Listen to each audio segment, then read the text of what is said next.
Chips কিনে দেওয়ার বদলে পপকর্ন কিনে দিয়েছে। পপকর্ন খেয়ে আমি মোটাসোটা হব, তাই পপকর্ন কিনে দিয়েছে। আর লোকের বাচ্চারা দেখো তাদের মার কাছে যা আসছে তাই দিচ্ছে, চিপস আসছে চিপস দিচ্ছে। কিন্তু আমার মা সব দেবে না।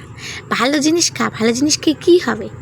দেখতেছে আমি ওটা ফেলতেছি আর তুলতেছি, তবু কিছু বলতেছে না, তবু বলতেছে তোল, কিন্তু খা মাথায় হাত বোলাই দিচ্ছে আবার।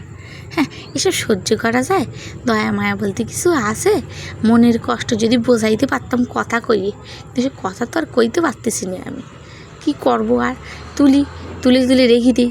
তারপরে দেখি পাপার কাছে একটা নালিশ করি, দেখি একটা ফোন লাগাতে হবে পাপাকে, তাহলে হবে না। দেখি পাপার কাছে ফোন লাগানোর জন্য ফোনটা তৈরি করেছি, ফোনটা লাগাই। পাপা, হ্যাঁ, এই মহিলা যদি ঠিক করতে পারে পাপাই পারবে, আমি পারবো না। বাবার এই মহিলা মোটে আমার কথা শোনে না। তারপর দেখি এগুলো ফেলে দিই তুর করে। হ্যাঁ, ফাইন পরিষ্কার হয়েছে। বাহ, পপকর্নগুলো ফেল দিচ্ছে তুর করে, কিন্তু না, হাতে থামাই দিচ্ছে আবার, প্রচুর চালু। হ্যাঁ, আবার নজরদারিতে রেখেছি আমি ওই পাশে বসে কী করতেছি, খাচ্ছি না ফেলতেছি। আমি তো মুরগি, শুধু খাবো আর ফেলবো আর খুঁটবো, মুরগি হয়ে গেছি না। আর কী আর করবো, মুরগি বলে কোনো দাম নেই আমার জীবনের সব দাম এখন আমার মা বুঝিয়ে দেবে। দেখো আবার খুঁটে তোলাচ্ছে সেই মুরগিদের মতো।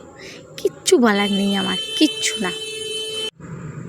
দেখো সে কানে ফোন লাগাতে কি পড়ে যাচ্ছে, বগুলো চেপে ধরে একটু পা নাচাই নেই। আবার দেখো পপকর্নে বসাইতেছে। কি বলবো বলো? এ মা, সত্যি কি মা আমার।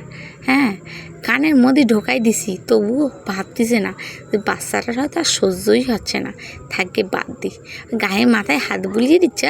কি আদর! ওরা আদর আমি চাই নে, চিপস কিন দাও, আমি তারপরে তোমার আদর বসবো কোনে। হ্যাঁ, ফেল দিচ্ছি দেখতে, ফেল দিচ্ছে যখন নোংরা জায়গায় ফেল দিই না, ওগুলো আবার খুঁটে পরিষ্কার করে তুল দিচ্ছে, মাথায় দিচ্ছি, তাও দেখো কানের মধ্যে ঢোকাই দিচ্ছি।